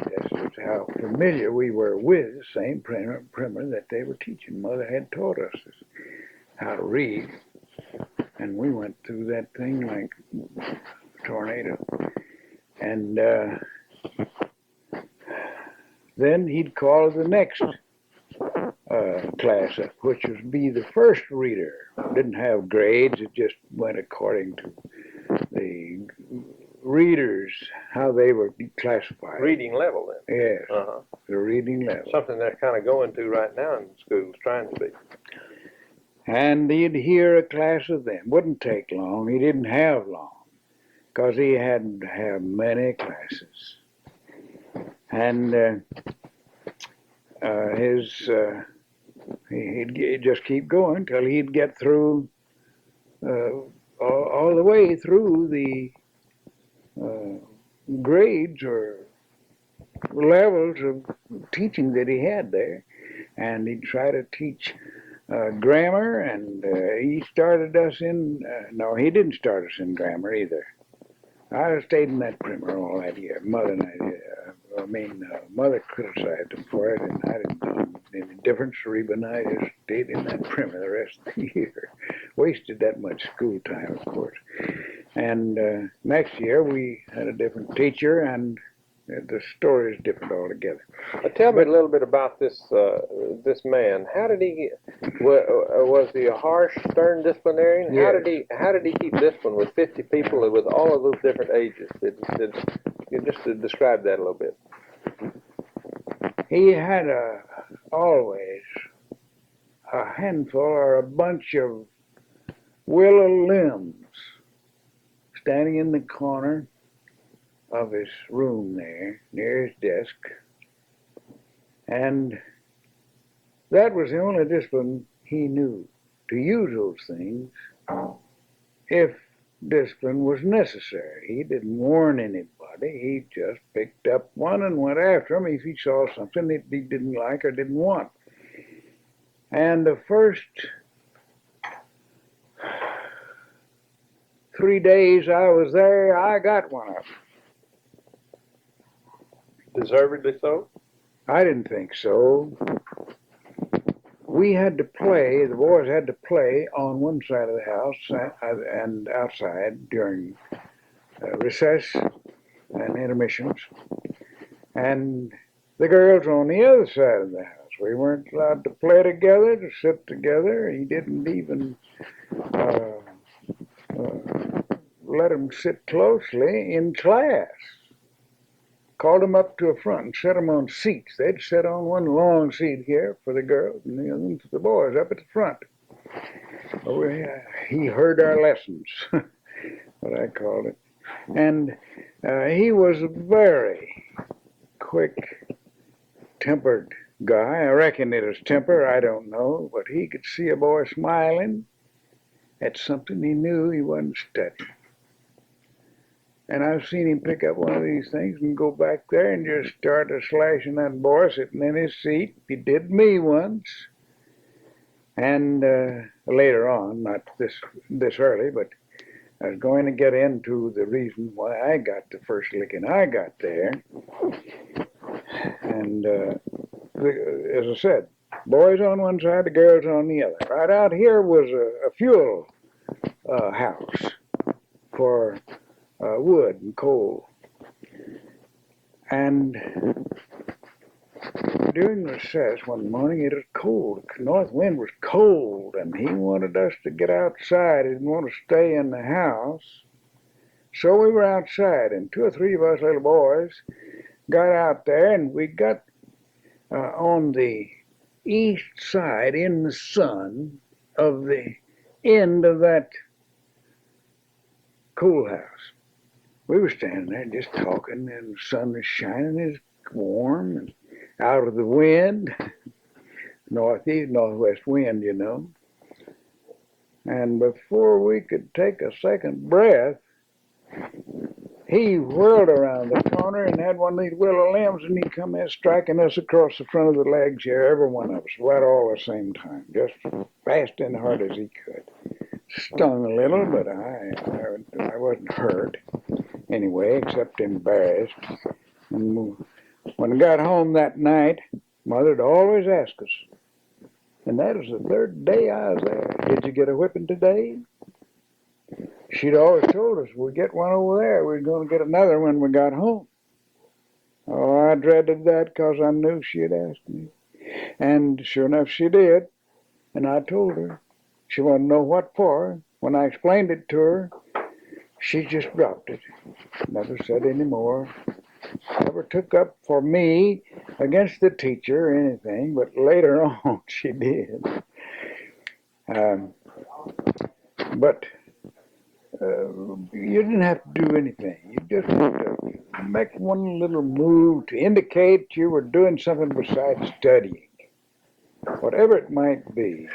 And he'd be right on with one of those things. He kept a stack of them. When he'd run out of them, he'd send the boy down to a little ravine down there where the willows were growing and get another load. He kept those in the corner of the room there all the time. Some of them were great big things. Occasionally, some of those bigger boys would do something. Wearing long pants, 16, 18 years old, some of them bound to have been. I didn't know exactly, but they were that big. And Was he a big physical man? no, he wasn't. He wasn't a big man. He would be, I'm just guessing now, he would have weighed 160 pounds, 50s, maybe 150s, in somewhere in there. But a very tough-minded individual. Yes, he was going to have discipline, but that's all he knew. He didn't know anything about talking or advising or firmness and kindness and soft tones. He didn't know that. All he knew was to use a limb or a stick or something. Do you think maybe that his that the size of the problem of discipline he had from age 8 to 20 would have caused this approach, necessitated this approach, especially with 60 people in the room? I think it could have added to his mistakes that he made in discipline. I think that could have been one of his troubles. He later became a rather prominent teacher, and I understood held some good jobs in larger schools after that. And the teacher that followed him retired, and I knew him later, way on later, and I got in college. I contacted him. He moved to Denton, and we were talking about it. He said, "Well, Mac Meekin was a good teacher. He made good in schools, the schools he taught." But of course, I was telling him the way I was impressed with him at that first school I went to. Anyway, he left there that year. He didn't stay the next year. Who was the next teacher, the one you later Next teacher's name was Coffee, Joe Coffee. And he was a different type of Different type altogether. He was a sort of a joker, and with you, and play with you, and tease you, and tell jokes. And he'd come across something that a great man had done, like Lincoln or Jackson, and especially the Northerners. He'd have something to say about them because he was a Southerner, and that wasn't too far from the Civil War, 35 years, a little over 35 years. Yeah. And he remembered, he didn't remember too well, but he was I guess he did too. He's as old as my dad, I think, nearly that time. My dad was born the last year of the Civil War, you know. So he'd have things to say, and he criticized them for their attitude and how they had their foot on our neck and all these kind of things, you know. And he'd tell some little story and laugh about it that a certain Northerner did. And one of them was he hated so bad was Ulysses S. Grant, I recall. We got in next year. I got into United States history, just a very simple uh, account, textbook on United States history. There I was, just able to read fairly good. In the second grade, we skipped a grade in there. When he came along, he found out how Reba and I could read, and how we'd already learned so much. He just skipped the first grade. We never studied the first reader at all. Went right on into second grade, and the second grade called for grammar, a health book, this little history, a speller,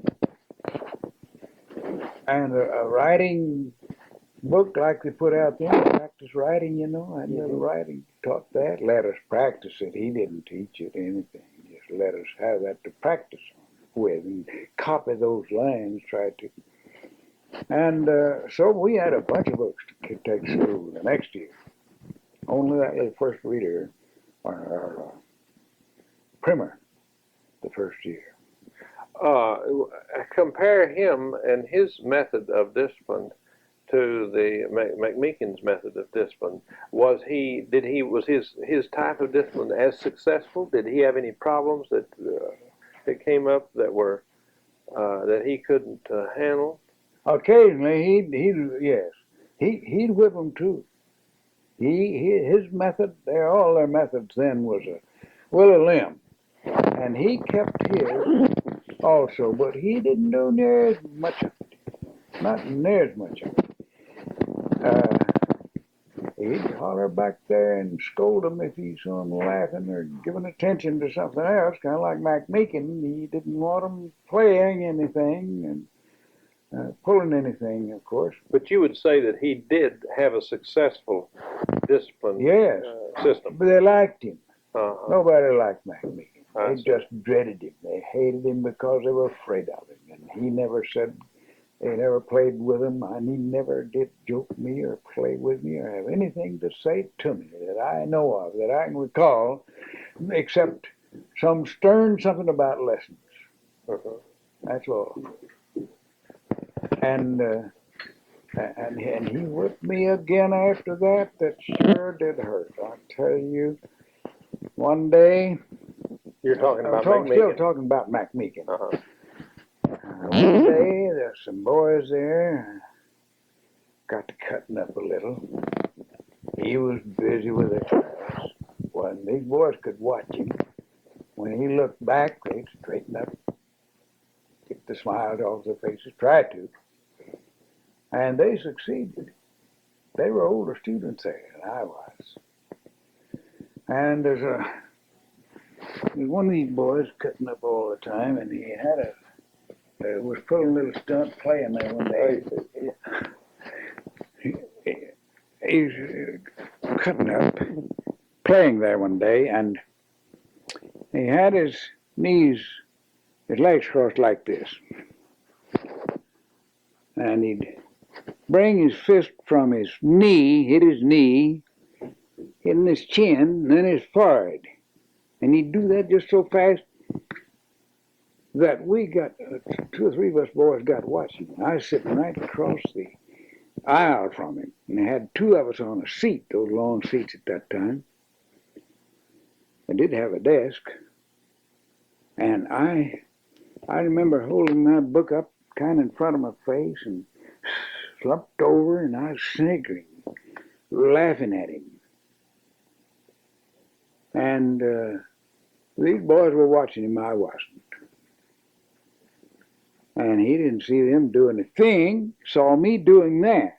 He grabbed one of those things and came back there, and I was kind of leaning on my desk like this, and he come and hit me on the back with that thing, and he must have blistered it. It sure did hurt. And walked on back and said, "You're going to get some more of that if you can't get busy, keep quiet, quit cutting up." Never saw these other boys doing anything. So that's an example of type of discipline he had. And when I told my mother that time about that one, she began to get kind of red in the face. She believed me. And that was exactly the way it was. I never did misrepresent anything to her. And she never did learn to like Mac Meekin. But that went on all that year, for the rest of that year. And he'd get some of those big boys just for little or nothing. Stand them up on the floor and make them stand there. And don't move. One day he had two of them, and he was going to keep them in at the intermission and run everybody else out of the house. We couldn't even get in there to get a drink of water. And he stood there. We peeped through a window back there where he couldn't see us, kind of from his back, you know. And he was raising that long limb till it hit the ceiling. Come down on the back of those boys from their hips down. Well, higher than that, around the back. Just looked like as hard as he could. Those big old boys just stand there, never cried. They didn't. If they felt like jumping on him for anything, they didn't. And he stood there and would look up at the ceiling once in a while. And we saw that thing hit the ceiling. Did any of the boys ever revolt? Any of the larger boys? Did anybody ever jump on I them? never knew of it. Or Coffee either? No, never knew of it. If they resisted any at all. Mac Meekin now wasn't a great big man, but Coffee the next year, he was a big guy. Lord, he stood 6 feet or more, and big bone with it. I mean, broad and strong.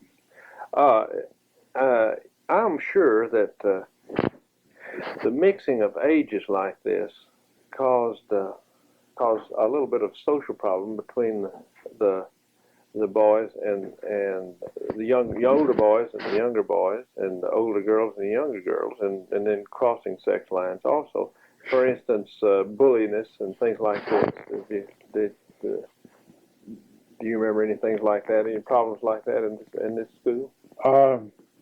Only the bulliness wasn't very prominent. There was a guy or two there that wanted to run over me, but they were just about a year older than I was, just big enough that I knew I couldn't compete with them, and I didn't resist them. I couldn't afford to. I was afraid I'd get hurt, get into a fight, and he'd give me a licking. He didn't spare anybody, neither one of them. They fought, they got a licking, and they didn't hesitate to pour that willow limb to us. But fortunately, Joe Coffey was a different kind of a guy and reasonable, and he wasn't going to beat anybody up for nothing. They had to continually do something to interrupt his teaching or his activity before he got very stern with them and ready to beat them up. I never got a lick from him, not one from Joe Coffey. This man evidently, Coffey, had a great influence on you. Oh yes, he was the best teacher I had for many years after I started school. I'd say that. How many years did you go to this school? 2 years? 3. 3. And Part of 3. and was Coffee there the 3rd year? Yes, he was there the 2nd and 3rd year that I was in school. When I left there, I'd just finished the 3rd grade, and I was learning right along. Mother was satisfied with our progress, and she liked Joe Coffey. And Joe Coffey recognized the difference between me and Reva and the average child over there, because the parents never had taught them anything. And Mother had just straightened us out on a lot of things and given us a part of an education at home. And took the time to teach us reading and all. Of course, she did it just like the teachers did. She taught the ABCs, and we put these letters together, and we learned the sounds of them. I could give you the sounds right now that I pronounce words by. Hat.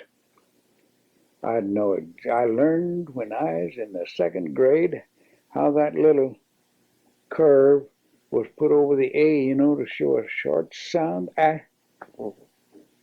And the long one for the natural sound, A, E, and so on. All those. Joe Coffey taught me that. Mother did. Mother did first. Really, phonetics is what you were. Yeah, that's right. A phonetic approach to reading. That's what it was. The Um, name of it, and of course, Coffey took us more into it and learned all the things about it, the hard C and the soft C, and the soft S and the Z sound of S, and all those different things. He taught us that. I remember it yet. That was my first impression of it, and I've used a lot of things Joe Coffey taught me about teaching reading all the rest of my life. And he liked to do McMeekin. Yes. Joe Coffey would sometimes do the same thing, but not as intently as McMeekin. If he didn't have something, if it wasn't something he didn't want to grab a limb and go back to a seat to get a boy with, he'd throw a piece of crayon at him. And I've seen him throw racers at him. And those racers they had then was a piece of wood with felt on one side. I've seen him throw at those boys.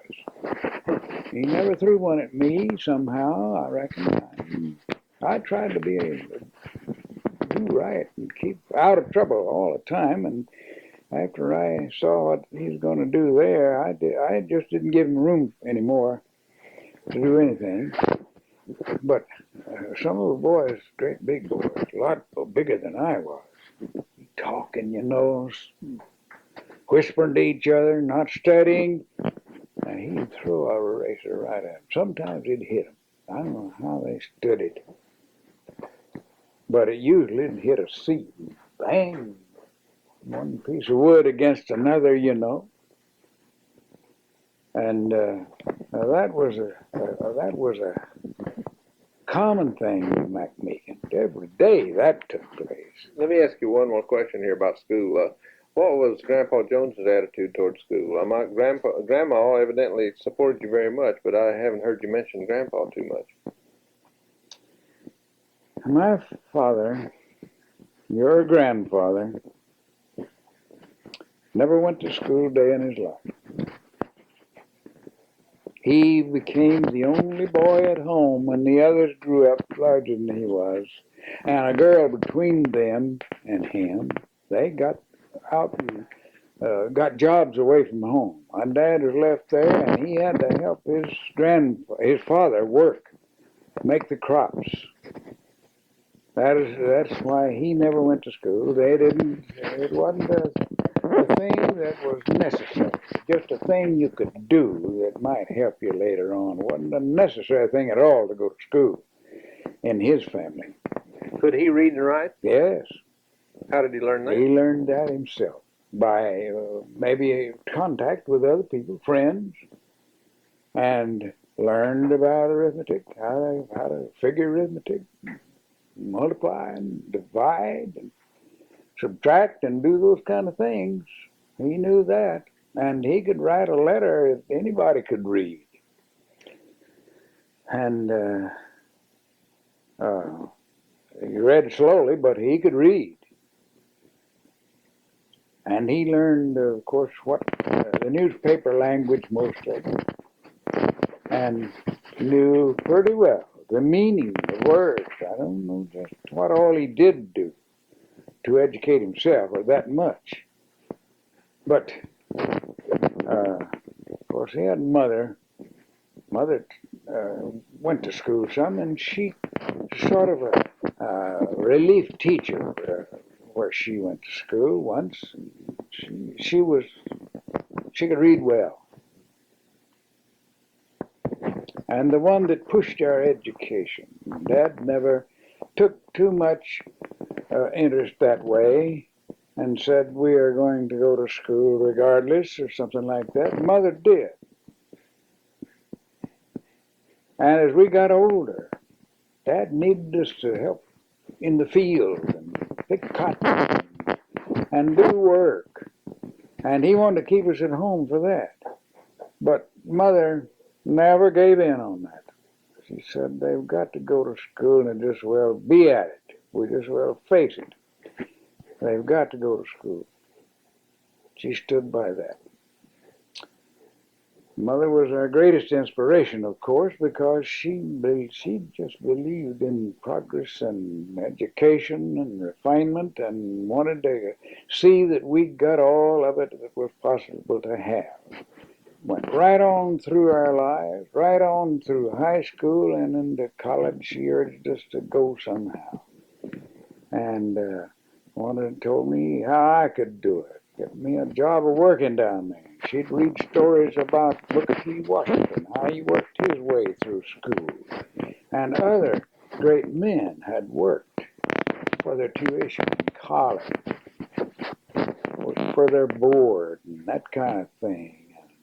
She had us kids pretty well inspired to want to go to college, get more education. Well, Everett probably did. No question about that, because there's not a single one of you that did not get a bachelor's degree of the 6 children, and some of you got master's degrees. But both of them had college, 2 years of college or more, and got certificates and taught school, both of them. But Reba and Amy did not get a college degree. Did not get a degree. All right, but you almost got your master's. Uncle Rankin almost had. Maybe he does have a master's. I'm not sure. No. He went back after the war, at least. And then Aunt Laura certainly has her master's, and Aunt Nita has her master's. So those for you and Aunt Nita and Aunt Laura and Uncle Rankin are the most educated of it, and then Rita we all got degrees. But you all got teacher certificates probably, except for Uncle Rankin. Yeah. I don't think he did any work for a certificate. I don't believe he did. Yeah.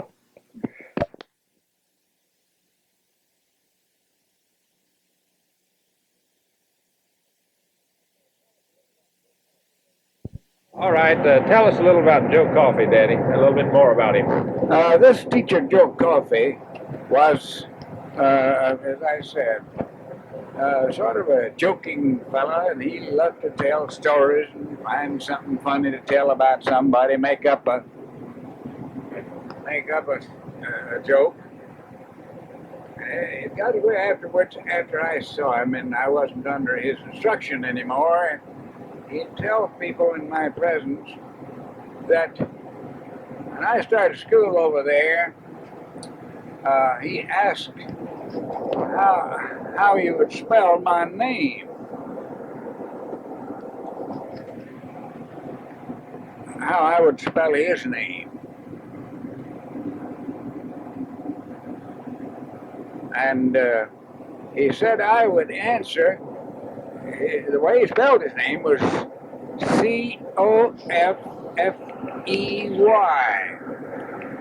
Coffee, but he said I spelled it Kaughy, with not a letter in it that belonged in it. It's still spelled coffee. And the last time I ever saw him, a little while before he passed away, I was talking to him, some other fellow standing there, and he told this story again. That's about the last time I ever heard him speak. After you moved away from the Valley Farm, you moved to Uncle Sam's farm and rented it from him. Yes. And how long did you stay at the first farm that you rented from him? We spent 3 years there. My dad made 3 crops while living at the first place we went to, near Moody. All right, how long did you stay at the next farm? You moved to another farm there on the prairie from Sam Combs. Right. Combs, did you? Yes. We moved over south of Moody on the Temple Road and lived there only 1 year. He sold that farm. Who, your daddy? Yeah, no. Sam Combs sold Okay. that farm, and the man wanted possession, and we had to move from there. And about how old were you there? 9 years old?